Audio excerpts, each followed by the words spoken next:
Le chat, on croit le connaître, ce compagnon de tous les jours. Mais en réalité, c'est une machine biologique qui est à des années-lumière de la nôtre. Aujourd'hui, on va plonger à l'intérieur de cet animal pour comprendre ce qui le rend si unique, en suivant le voyage d'un carnivore. Tout, absolument tout dans la biologie du chat repose sur cette seule idée, ce concept fondamental. Le chat est un carnivore strict. Et attention, on ne parle pas d'une simple préférence alimentaire, hein. Non, non. Tout son système, de A à Z, est un chef-d'œuvre d'ingénierie conçu pour une seule chose, chasser et digérer des proies. Alors justement, la meilleure façon de comprendre, c'est de suivre le chemin. On va tracer le parcours d'un repas, depuis la première bouchée jusqu'à la toute fin, et ça va nous révéler le plan de construction unique de cet animal. Allez, on commence. Le voyage débute dans la bouche. Et il faut tout de suite oublier l'idée d'une cuisine. On est plutôt dans l'atelier d'un boucher.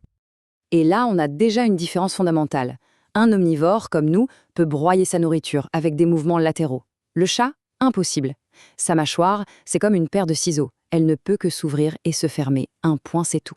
Le but, c'est de trancher la viande en morceaux assez petits pour être avalée directement. Cette spécialisation, elle va même jusqu'à la salive. Et c'est assez fou, mais sa salive ne contient aucune enzyme pour commencer à digérer les glucides, contrairement à la nôtre. Son seul et unique rôle, c'est de lubrifier la nourriture pour qu'elle glisse plus facilement. D'ailleurs, le chat est génétiquement aveugle au goût sucré. Il n'a tout simplement pas les récepteurs pour ça. Par contre, il est extrêmement sensible au goût de la viande, à ce qu'on appelle l'umami des acides aminés. Il est programmé pour ça. Bon, une fois la viande découpée et avalée, elle descend par l'œsophage et arrive dans un des environnements les plus hostiles du règne animal. Bienvenue dans l'estomac du chat. On parle ici d'un pH qui peut descendre jusqu'à 1. Pour se donner une idée, c'est un environnement 10 à 100 fois plus acide que notre propre estomac. C'est un véritable bain d'acide chlorhydrique. Et cette acidité extrême, elle a une double mission qui est absolument critique. D'abord, c'est une barrière sanitaire. Elle stérilise la nourriture en pulvérisant les bactéries et les pathogènes d'une proie crue. Ensuite, elle commence le vrai travail sur les protéines en les déroulant pour les préparer à l'action de l'enzyme pepsine.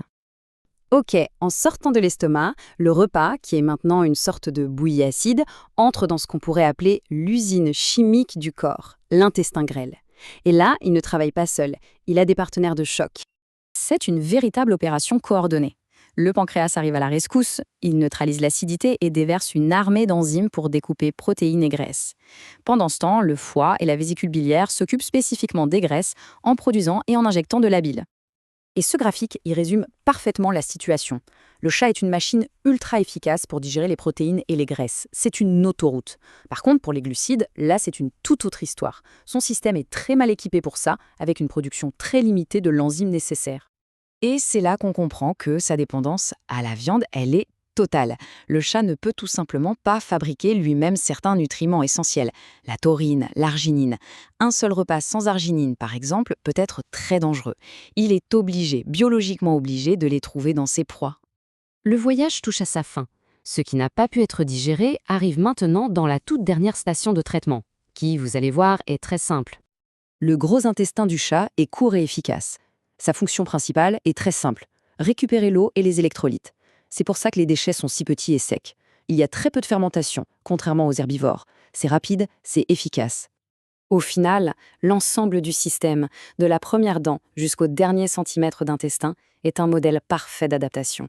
Chaque composant est optimisé pour un régime à base de viande. C'est une machine d'une efficacité redoutable. Tout ce parcours nous rappelle une chose absolument essentielle. La santé d'un chat sur le long terme dépend d'un régime qui respecte sa nature profonde. Riche en protéines, modéré en graisses et très pauvre en glucides. La question finale est donc simple. Ce qu'on met dans sa gamelle, est-ce que c'est vraiment en phase avec des millions d'années d'évolution ?